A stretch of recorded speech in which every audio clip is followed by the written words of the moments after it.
What is happening, yous? Welcome to my Sunday roast. I've got my Sunday best on. Stacey's fixed my hair, so I'm good to go. And if you don't know me, my name is KP, and I have worked in the health and fitness industry for almost 2 decades. It's a good ring light. Thank you so much, ring light. So yeah, that's where I've been for 20 years. I've seen the kind of good, bad, ugly side of the industry. And this Sunday roast isn't going to be a pure slaughtering. Because I do love the fitness industry. I've grown up in it. There's things in it that really make me laugh. Well, I can look back and laugh now. Because I'm going to tell you about the coffee enema situation, but not right now. I need to get a good hook so you watch the full thing, right, for the algorithm. So yeah, this is just going to be a good fun series, and I want you involved as well, where you can tell me things that you've done that might be a little bit crazy when you've been on your health and fitness journey, because we have all been there. So today's episode is my kind of victim of the wellness industry. And if you follow me on Instagram, which you should do, at KPINGFit, you'll see some little stories, and I maybe give a little tease of things that I did back in the day, like the coffee enema, but I'm going to get into detail right now. Don't worry, it's not going to be a video of me doing a coffee enema at any point, because I mean, it is a private moment, but I will tell you about it. And we'll just go through all the other diets that we've done and get a good laugh, eh? Bring some flavour back to the fitness industry, because I really believe that health and fitness should be fun. Like, why is it miserable? Where has it crossed lines into, like, the bodybuilder life, where we're having chicken, no sauce, apart from condensation, rice, wet rice, but it's clumped into a shape, and broccoli, it's like soggy, you hit it and it sprays everywhere. It's like the rain you get in Scotland. It's that broccoli like that. Why are people, like, when you start a health journey, needing to be eating that? They're prepping for 6 hours on a Sunday. The only day off, the only day of rest. Even God rested on the 7th day, but you're food prepping. You're 6 hours of food prepping. Overnight oats, overnight oats, overnight oats. Right, sweet potato that will be soggy and shite by the time Wednesday comes. Rice, rice, rice, broccoli, broccoli, broccoli. Sadness, sadness, sadness, sadness, misery, misery, misery. So you were food prepping. But listen, I did it too. I did it back, even in my 20s. But my problem that I had was that I would eat the food prep before the day would come to have the food prep. So I'd be like, make my oats. But then Sunday night, man, I'd hit the munchies and I'd be in at it. And then I'd get to Wednesday and I'd be like, I'll need to do more food prep years because I've ate it all. So the fitness industry kind of seems like that. Perfect bodies, wandering around gyms going like that. 5 reasons you're a fat cow. And you're like, what? You know what I mean? Or they're up at 4 a.m. dancing to matcha making with a red light thing on. 4 in the fucking morning. If you get up at 4 a.m, you know your wains are getting up at 4 a.m. as well. And your day has started at 4 in the fucking morning. So I hope that red light mask is worth it, because you're going to fucking need it. You're going to have the longest days ever if you do stuff like that. So health and fitness has got kind of unrelatable. Then you've also got dangerous. Fitness coaches have found their way onto ChatGPT. They've found AI. So then you're just getting boring shit now, like air fryer recipes with a fucking Kindle script attached to it, copied and pasted off of ChatGPT, wee stars next to it, everything. Boring shit. So I think it's a shame that the industry's kind of went that way, and I'm like, hold on, like, come on. I get people in my coaching program, I want to make it fun and, like, do weird things, and it just brings you joy, not misery. So yeah, that's a bit of background about these Sunday roasts. So I hope that you enjoy them, and you can leave me a little like. If you subscribe, then I think it helps shit. I'm not really sure. So let's get into chapter 1. The coffee enema. Now, there is a couple of disclaimers here. I'm sure there's a coffee enema that is got benefits, right? If you were needing a douche, if you were like, going to, do you know what I'm saying? Right. So I'm sure it's helpful for things like that. And when I used to buy it off Amazon, it was actually quite weird, and I never really registered it, but it was 2 guys on the packet of it, like kind of like one was like that, standing behind one of the other guys and they were holding the enema bag. And do you know what I mean? That guy's looking at him and then the other guy's looking back and they were holding the enema bag.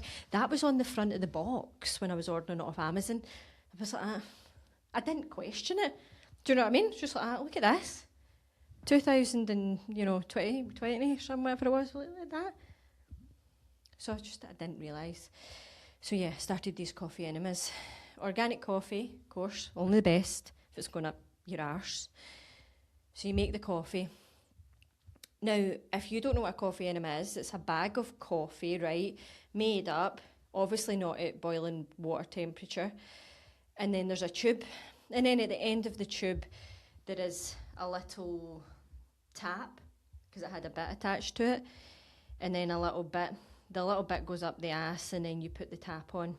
And then the coffee drains out the bag up your ass. And it was meant to be for health benefits, but in my warped little mind, I was like, it's making me thinner. Of course it was, because it's dehydrating you. I'm shitting out your insides. Do you know what I mean? You're shitting out fucking 5 years of food prep. Sunday food prep. It's out now. It's gone. So yeah, it was making me feel thinner. That it was just feeding to a really, really bad mindset that I had as a byproduct of a lot of things. But we'll get into it. I'm telling you about the coffee now. So the coffee drains into your arse. And that's not the only bit. Once it's in there, you have to hold it in. You have to hold it in. And by the way, I need to just full apologise if you're a client watching this. And I encouraged you, I'm not going to say made you to, because we all have our own choices. And I encouraged you to do this coffee enema. I'm sorry, but I was told, the health guru lady told me to, and I was doing it too. Do you know what I mean? But I remember a client telling me a story that she got so good at holding the enema in, right? She actually answered the door to the Amazon man with full arse full of fucking coffee. Like, that's risky behaviour. What was that about? You wanted dopamine. But she opened the Amazon. Do you know what I mean? She's fucking hoovering with a full enema up her arse. So we were told to hold it in. In fact, the health guru was like, the longer you hold it in, the better. So yeah, so my Sunday morning was quite consumed by this. So yeah, so you have to lie down. The coffee goes up the arse. And I wouldn't stop there. I had a little playlist as well on whilst this process was happening, you know. I remember one of the songs when it was lying there, it was that Express. I got the hots for you. And I was just lying there with coffee, right? So there's the scene. But I used to have this light in my bathroom. It's one of the lights, dink, dink, when you pull the string and the light comes on. So I would tie the enema bag to that, and the enema would be full of coffee. So it was 2 litres of coffee. Like, it's a lot of coffee. Like, no wonder I was like, wow, God, it gives you so much energy. Yes, of course. So the skin down there is very thin. I would hang the enema bag up with the string.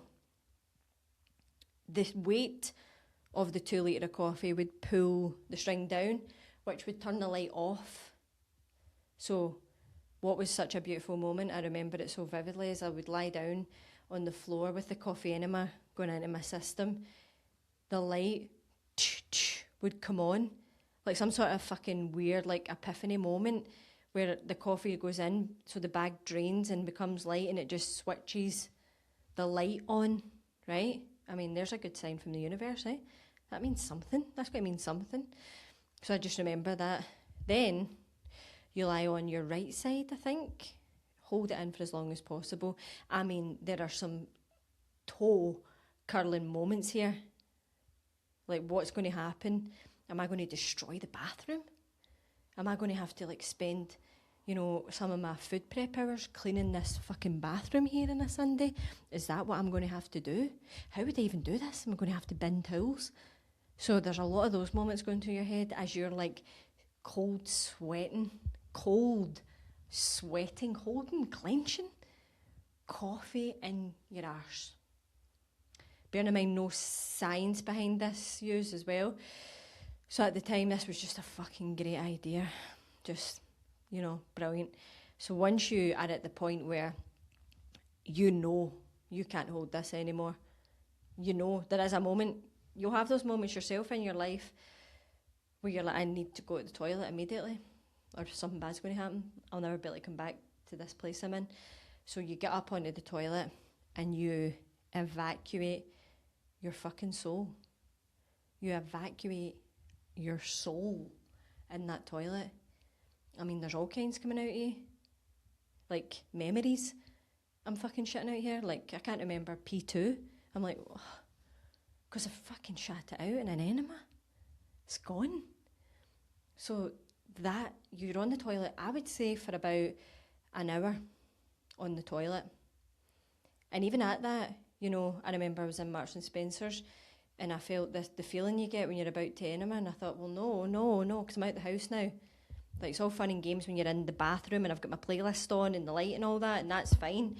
But now I'm here in Marks and Spencer's that's only got a disabled toilet, one toilet, and I have not finished my fucking enema. What am I saying to people? So I had to go running down aisles to the Marks and Spencer's one toilet and evacuate that coffee. It was just sitting in there waiting, and they'd pulled more stuff into it. Don't know where from, fucking 1994, but it was coming out and I had no choice. All for the feeling of feeling a bit thinner. I felt a bit thinner. That's how fucked up I was in this space shoes. Like, you're putting coffee up your ass to feel a bit thinner.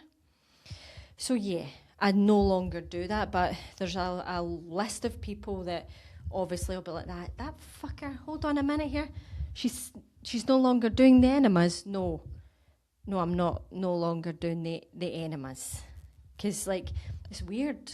You know, if you knew me back 10 years ago and I'm like, do you want to go for a coffee? And you're like, yeah. You come over to my bit and I'm making a coffee and I walk out with a big blue bag full of coffee like that. Do you take any sugar? Like, that's fucking weird and sinister. Walking out with a blue bag full of coffee like that. Do you want to give it a wee taste, or are you just wanting the coconut? The coconut was to lube your arse up, by the way, because you don't want to put a plastic tap up your ass without some lubrication. Imagine that, coming over at my bit on a Sunday like that. Coconut oil's down there. You'd be like, what kind of show is this? Where am I? So no, it just was weird.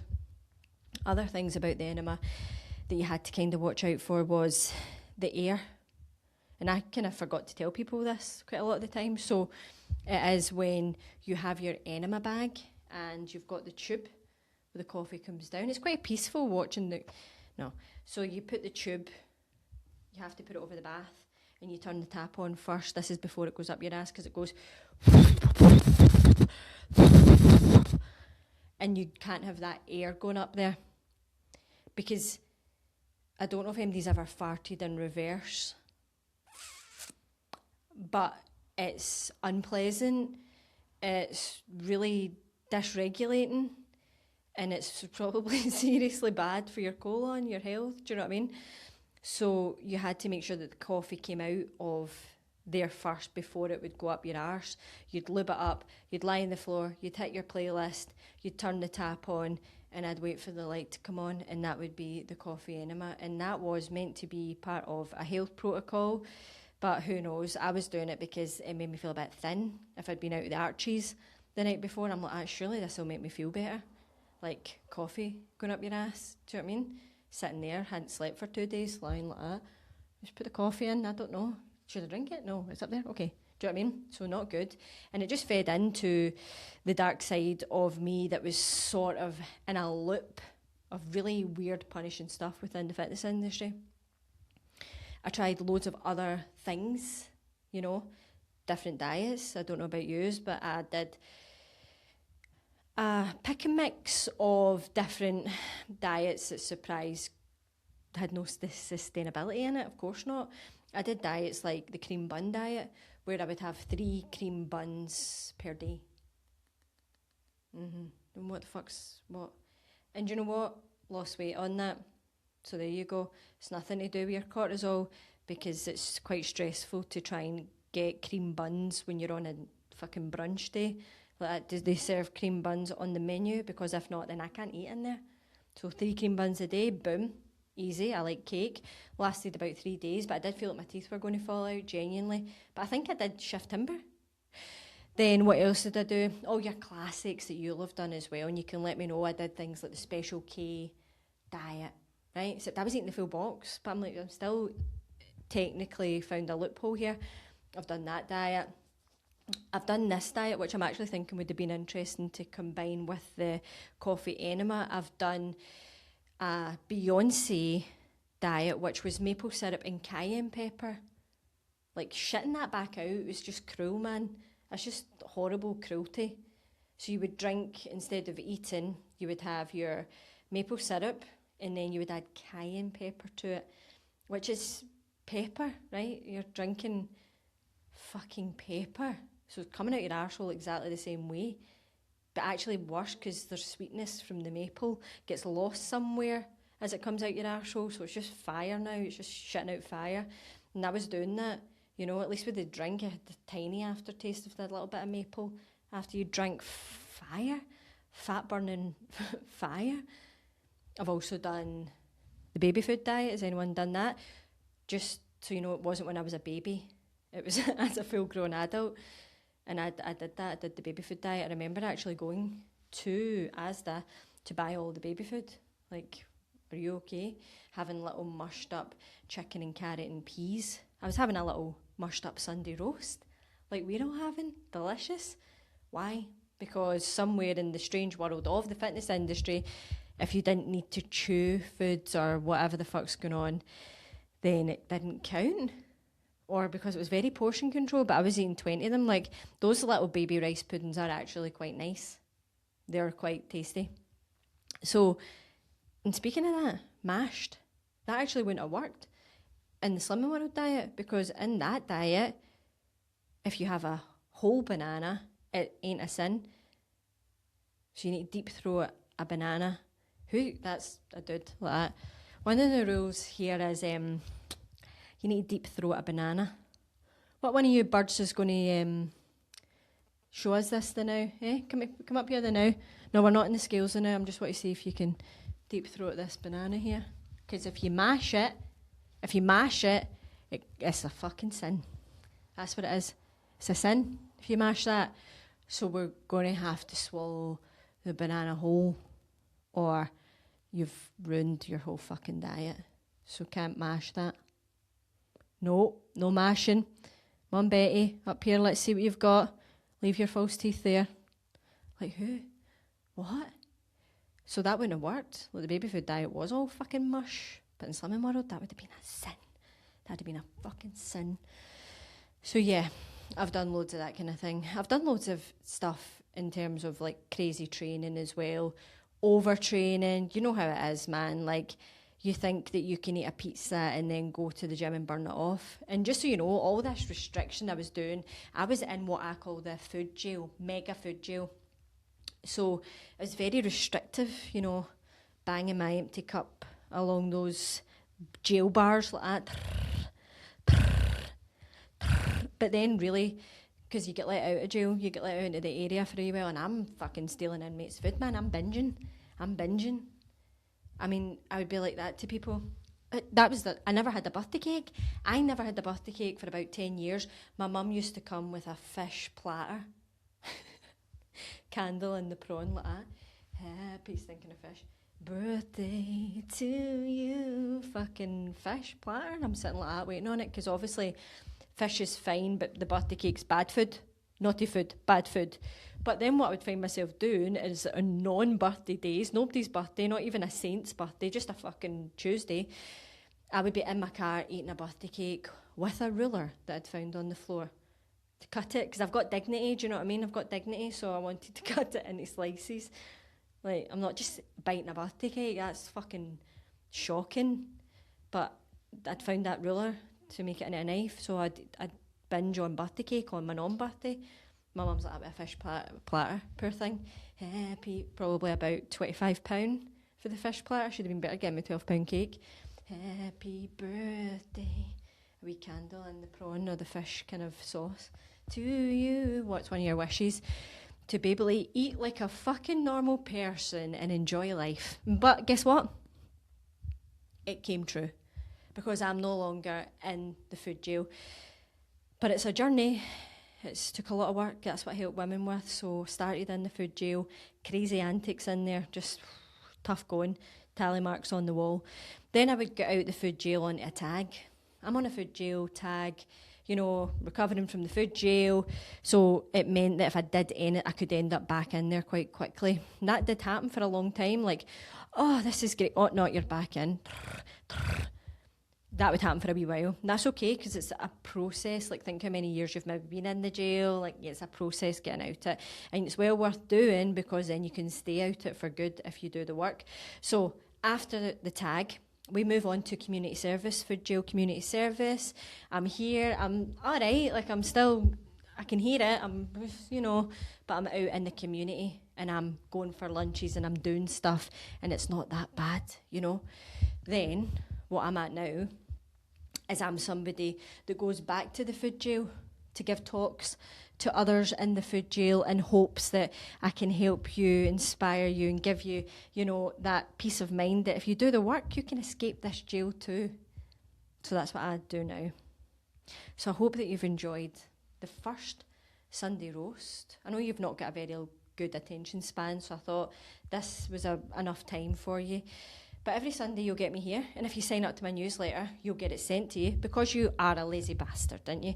So you'll get it sent right to your inbox and you can watch it. And I'd love to hear what you thought of it, what you found funny. My love language is words of affirmation, like heavily. So I wait, I lap it up. I just love it, yous. Like, give me it. Why are you depriving me of it? So let me know what you think and hopefully you subscribe and do all that. Enjoy. Catch you. Enjoy your Sunday.